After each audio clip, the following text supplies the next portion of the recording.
اللہ الرحمن الرحیم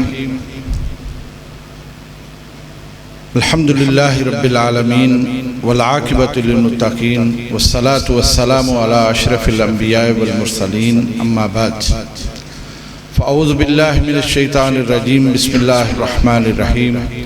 انا نحن نزلنا الذکر وانا لہ لحافظون۔ گرامی منزلت جناب محترم الحاج بشیر احمد صاحب، واجب الاحترام جناب محترم ویس خالد صاحب، گرامی منزلت جناب محترم محمد ایوب صابر صاحب، عزت مآب علماء و مشائخ، لائق تحریم و تکریم، حاضرین مجلس، مہمانان گرامی اور عزیز طلبہ، سب سے پہلے تو میں اپنی جانب سے ادارہ جامعہ سلفیہ اور جامعہ مسجد غفور نسیم کی طرف سے آج کے ہمارے خصوصی مہمان جن بچوں نے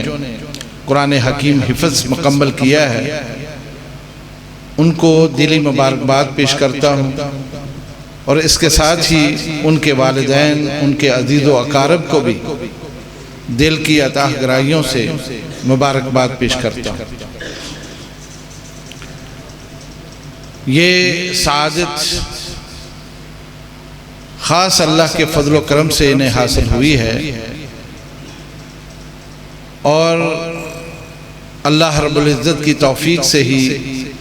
یہ مرحلے انہوں نے طے کر کے اپنے سینے کو قرآن حکیم کے نور سے منور فرما لیا۔ اس کائنات میں سب سے خوبصورت قلب و ذہن، سب سے پاکیزہ جسم وہی ہے جس میں قرآن حکیم محفوظ ہے۔ میں یہ سمجھتا ہوں کہ اللہ رب العزت نے ان کو ہم سب سے زیادہ ممتاز کیا ہے، اور یہ فضیلت جو انہیں حاصل ہوئی ہے یہ مال و دولت یا عہدہ اور منصب کی وجہ سے نہیں، بلکہ قرآن حکیم کی وجہ سے انہیں یہ شرف ملا ہے۔ میں ان کے والدین سے یہ بات عرض کرنا چاہتا ہوں کہ آپ نے اپنے نور نظر، لخت جگر اس ادارے کے سپرد کیے ہیں۔ اس ادارے نے 3-4 سال محنت ان کے اوپر کی ہے، اور ہم نے صرف ان کے ہاتھ میں قرآن حکیم تھما دیا ہے اور ان کے دلوں میں قرآن حکیم کو اتار دیا ہے۔ یہ آپ کے لیے، آپ کے خاندان کے لیے بہت بڑا اعزاز ہے۔ جیسا آج کے خطبہ جمعہ کے اندر بھی آپ نے یہ بات سنی ہے کہ کوئی بھی شخص جب کوئی نیکی کرتا ہے تو یہ نیکی جہاں آخرت کے لیے ذخیرہ بنتی ہے، وہاں یہ نیکی اسے دنیا میں بھی فائدہ پہنچاتی ہے۔ جیسے کوئی انسان گناہ کرتا ہے، اس گناہ کی وبال اس کے اوپر آتا ہے، اسی طرح سے جب وہ نیکی کرتا ہے اس نیکی کے عمدہ اثرات اس دنیا میں بھی نمایاں ہوتے ہیں۔ اس قرآن کی برکت سے، جس کا وعدہ اللہ رب العزت نے خود قرآن حکیم میں یہ کیا ہے کہ یہ ہدایت بھی ہے، یہ رحمت بھی ہے، یہ شفا بھی ہے، انشاءاللہ یہ بچے اس دنیا میں بھی آپ کے لیے راحت کا باعث بنیں گے، خوشی کا باعث بنیں گے، رحمت کا باعث، برکت کا باعث بنیں گے، اور جو بیماریاں روحانی جسمانی ملتی ہیں انسان کو، اس کے لیے شفا کا ذریعہ بھی بنے۔ آپ خوش نصیب لوگ ہیں جنہوں نے اپنے ان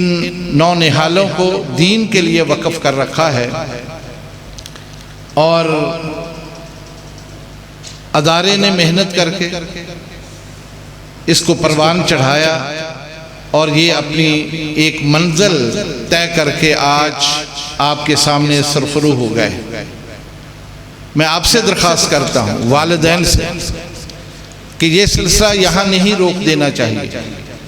قرآن حکیم بلا شبہ علم کا خزینہ ہے جو انہوں نے اپنے سینوں میں محفوظ کیا ہے، لیکن اس کی بہت ساری اور منزلیں باقی ہیں۔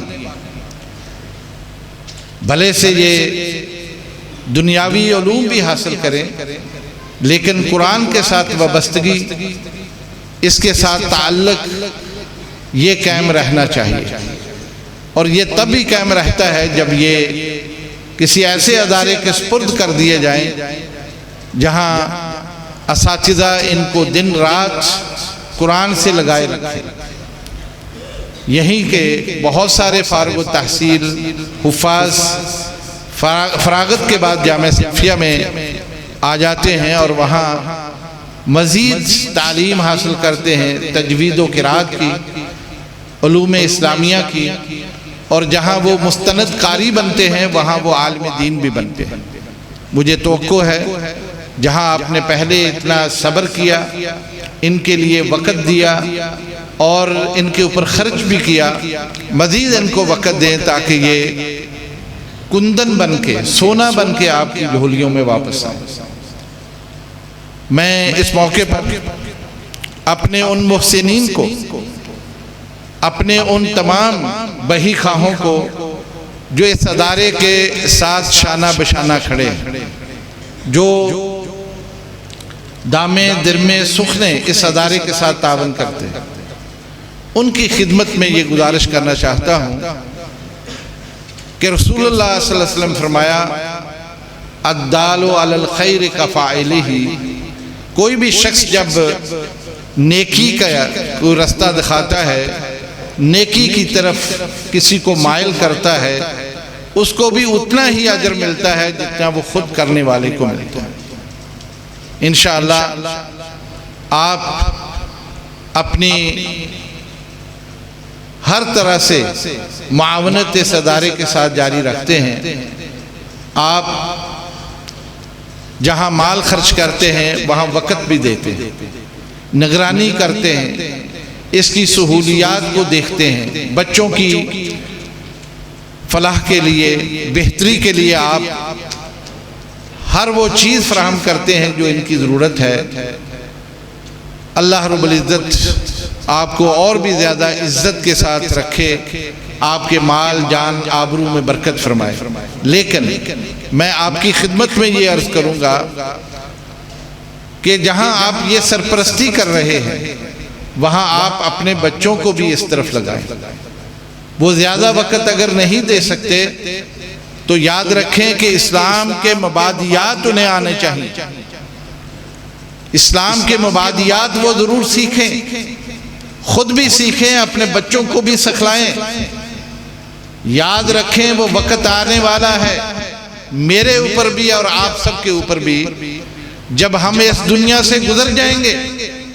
اس وقت سب سے اہم چیز جو کام آنے والی ہے وہ یہ ہے کہ کوئی اعزاز کے ساتھ اس دنیا سے ہمیں الوداع کر، اور اپنے بچوں سے زیادہ اخلاص محبت کے ساتھ یہ کام کوئی اور نہیں کر سکتا۔ آپ دیکھتے ہیں کہ ایسے گھرانے ہیں، ایسے لوگ ہیں، خاندان ہیں جہاں کوئی بھی شخص دین سے وابستہ نہیں، لیکن موت کا فرشتہ ان کے گھروں میں بھی آتا ہے۔ اس وقت احساس ہوتا ہے کہ میرا باپ ہے، میری ماں ہے، میرا بھائی ہے، میرا لخت جگر ہے، اب اس کو غسل کون دے، اس کو کفن کون پہنائے، اس پر دعائیں کون پڑھے، اس پر جنازہ کون پڑھے، اور اس کا دنیا کے جانے کے بعد جو سلسلہ صدقہ جاریہ وہ کون جاری رکھے۔ میرے بھائیوں، میری اس بات کو دل کی کھڑکیوں سے، دل کے کانوں سے سنیں، اس لیے کہ یہی وہ چیز ہے جو ہمارے کام آنے والی ہے۔ اپنی اولادوں کو اس طرف لگائیں ان پر خرچ کریں، ان کی نگرانی کریں اور اس کام پہ لگا دیں کہ آپ کے گزر جانے کے بعد کم از کم آپ آسودہ ہوں، آپ کے درجے بلند ہوتے چلے جائیں۔ حدیث میں آتا ہے رسول اللہ صلی اللہ علیہ وسلم نے فرمایا کہ ایک انسان وفات کے بعد اس کا کہیں درجہ بلند ہوتا ہے تو وہ حیران ہوتا ہے کہ میرا آج یہاں درجہ بلند ہو گیا، تو وہ پوچھتا ہے فرشتوں سے یہ کیا ہوا؟ تو اسے بتایا جاتا ہے تیرے بچے نے قرآن پڑھا ہے، تیرے بچے نے قرآن پڑھا ہے، تیرے لیے استغفار کیا ہے، آج اسی وجہ سے تیرا درجہ بلند ہوا۔ میرے بھائیوں، یہ ہے وہ دولت جو ہم سب کو حاصل کرنی چاہیے اور اس کی فکر کرنی چاہیے۔ تیسرا، میں اپنے ان بچوں سے کچھ عرض کرنا چاہتا ہوں۔ یہ بچے اگرچہ ابتدائی مراحل میں ہیں، ان سے میری یہ گزارش ہے کہ آپ نے جو کچھ حاصل کیا ہے یہ دنیا کا سب سے قیمتی مال ہے، دنیا کی سب سے بڑی جو چیز آپ نے حاصل کی، سب سے بڑا اثاثہ ہے۔ اس کی حفاظت کرنی ہے، اس کی نگرانی کرنی ہے، اس پر پہرا دینا ہے اور اس کو ضائع ہونے نہیں دینا، اس لیے کہ یہ آپ کے دل میں نقش ہو چکا، یہ قرآن آپ کے دل میں نقش ہو چکا۔ اس کے خود پہرے دار بنیں، اس کے ساتھ اپنا تعلق رکھیں، اسی کی وجہ سے اللہ کے ہاں آپ کی قبولیت ہوگی، اللہ کے ہاں آپ کے درجے بلند ہوں گے۔ اس لیے اس سے منہ نہیں موڑنا، اپنے جو بھی دنیا کے دھندے ہیں کرنا چاہیں کرنے کے لیے اجازت ہوتی ہے، لیکن قرآن کو نہیں بھولنا، اس کا ایک لفظ بھی بھولنے نہیں دینا۔ اور اس کے ساتھ ساتھ جو نظریہ، جو فکر، جو اصلاح اس ادارے نے آپ کی ہے اس کے اوپر قائم رہے، ہماری بھی لاج رکھنا، اپنے گھر والوں کی بھی لاج رکھنا، اور اس کے ساتھ ساتھ اپنے آپ کو اس ادارے کا وفادار ثابت کرنا، کبھی بھی کوئی ایسا کام نہ کرنا جس سے ادارے کی توہین ہو، ادارے کی بدنامی ہو۔ میں اپنے ان بچوں سے عرض کروں گا کہ اپنا قبلہ درست رکھیں اور ہمیشہ اللہ سے مدد مانگیں، توفیق مانگیں، اس کی توفیق ہی سے سب کچھ ہوگا۔ میں آخر میں دوبارہ اپنے اس ادارے کے اساتذہ قاری احمد فرحان اور دیگر تمام اساتذہ کو، منتظمین کو، یہاں کام کرنے والے ہمارے ملازمین کو تہ دل سے ان کا شکر گزار ہوں۔ انہوں نے حق ادا کیا ہے اور بہت ہی اچھے انداز سے یہ سال گزارا ہے۔ سلسلہ تعلیم کا رمضان میں بھی جاری رہتا ہے، یہ سلسلہ حفظ کا رمضان میں بھی جاری رہتا ہے اور بڑی محنت کرنی پڑتی ہے، یقیناً ان لوگوں کی قربانی ہے۔ میں اپنی جانب سے اور جامعہ کی تمام انتظامیہ اور اس مسجد کی انتظامیہ اور سرپرستوں کی طرف سے ان سب کا تہ دل سے شکر گزار بھی اور دعا گو ہوں کہ اللہ رب العزت اس ادارے کو دن دگنی رات چگنی ترقی عطا فرمائے، اور جو بھی لوگ اس سے وابستہ ہیں اللہ ان کی زندگیوں میں، ان کے مال و جان میں اللہ تعالیٰ برکت عطا فرمائے۔ اقول قولی ھذا استغفر اللہ لی ولکم۔